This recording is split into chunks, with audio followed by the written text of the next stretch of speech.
Assalamualaikum warahmatullahi wabarakatuh. Bagaimana teman-teman kabarnya hari ini? Semoga sehat selalu ya. Hari ini bertemu lagi dengan Bu Zahro.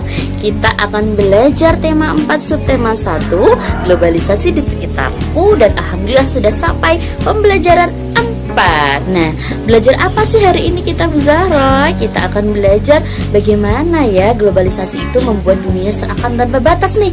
Teman-teman yang perempuan kelas 6 pasti lagi suka ya sama BTS seperti itu ya. Boleh suka, tapi pastikan jangan lupa kebudayaan kita sendiri. Nah, kenapa kita bisa dengan mudah melihat dari film ataupun musik dari luar negeri?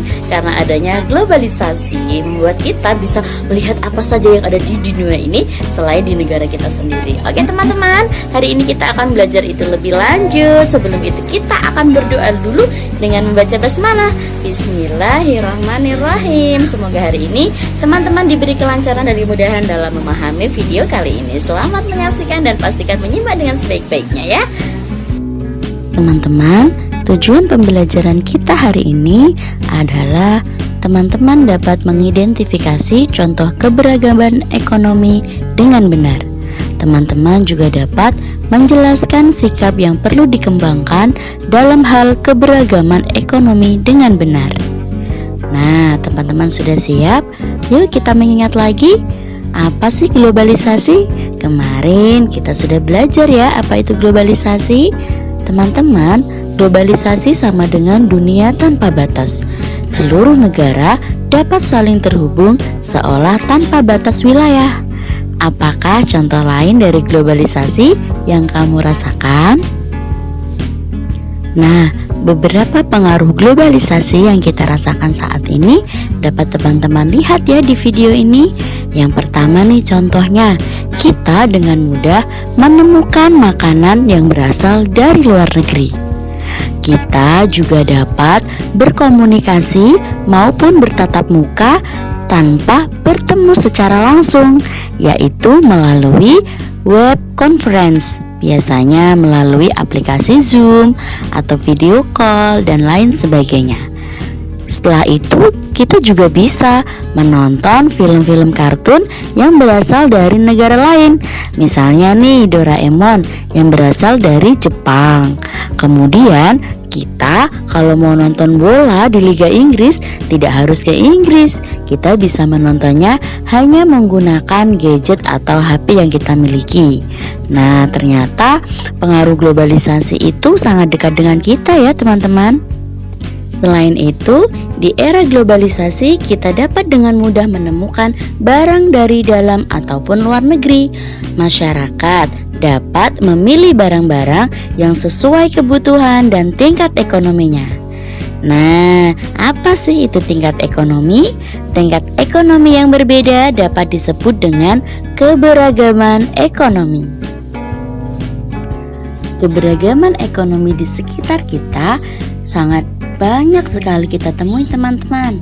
Misalnya nih, seorang pengusaha yang juga merupakan Menteri Pariwisata, Sandiaga Uno merupakan menteri yang memiliki latar belakang pengusaha. Nah, beliau ini termasuk dalam orang yang memiliki tingkat ekonomi tinggi ya, karena pendapatannya bisa dikatakan banyak. Sekarang kita perhatikan seorang bapak yang sedang memanen buah sawit. Teman-teman tahu nggak sih ini buah sawit yang biasanya dibikin untuk menjadi minyak goreng? Nah, bapak ini sedang memanennya nih teman-teman. Bapak ini juga merupakan salah satu bentuk dari keberagaman ekonomi. Seorang petani sawit yang sedang memanen buah nih. Ini merupakan tingkat keberagaman ekonomi yang berbeda-beda ya. Lalu kenapa sih Bu Zahro kok ekonomi setiap orang beragam? Nah, ayo kita cari tahu teman-teman. Ternyata teman-teman, penyebab keberagaman ekonomi itu banyak sekali. Yang pertama adalah letak geografis wilayah Indonesia. Jadi nih, yang berasal dari yang wilayah geografis mungkin di gunung, tingkat ekonominya tinggi karena mereka biasanya pengusaha atau petani dalam bidang agrikultur tuh. misalnya sayuran atau buah-buahan. Kemudian yang tinggal di pantai, biasanya keberagaman ekonominya mereka berprofesi sebagai nelayan. Tentunya pendapatan nelayan dan juga pekebun atau pengusaha agrikultur berbeda ya teman-teman ya. Selain itu penyebabnya adalah sumber daya alam yang berbeda. Nah ini tadi, yang di gunung mungkin banyak menghasilkan sayuran dan buah, yang di laut menghasilkan ikan, dan tentunya ikan dan sayuran merupakan komoditas yang berbeda harga, seperti itu. Kemudian penyebab lainnya adalah kontak atau interaksi dengan kebudayaan lain. Ini bisa mempengaruhi nih, biasanya karena di era globalisasi tuh banyak sekali pekerja-pekerja seni yang membuat konten kreator, misalnya seperti vlog, blogger, ataupun youtuber sekarang ya, pasti teman-teman tahu nih, Atta Halilintar seperti itu. Kemudian penerimaan masyarakat terhadap perubahan, tentunya dengan adanya globalisasi, kemajuan teknologi, adanya internet, banyak sekali pekerjaan-pekerjaan yang dulu tidak ada sekarang ada. Kemudian penyebab terakhir adalah keadaan transportasi dan komunikasi. Jadi ini sangat mempengaruhi nih teman-teman, yang dulunya tinggal di pedalaman belum bisa menjual hasil pertaniannya keluar kota. Sekarang dengan adanya transportasi dan komunikasi yang mudah, bisa menjual produk atau hasil pertaniannya keluar kota. Seperti itu. Nah teman-teman, walaupun setiap orang memiliki tingkat ekonomi berbeda, tapi kita tetap harus saling menghargai ya.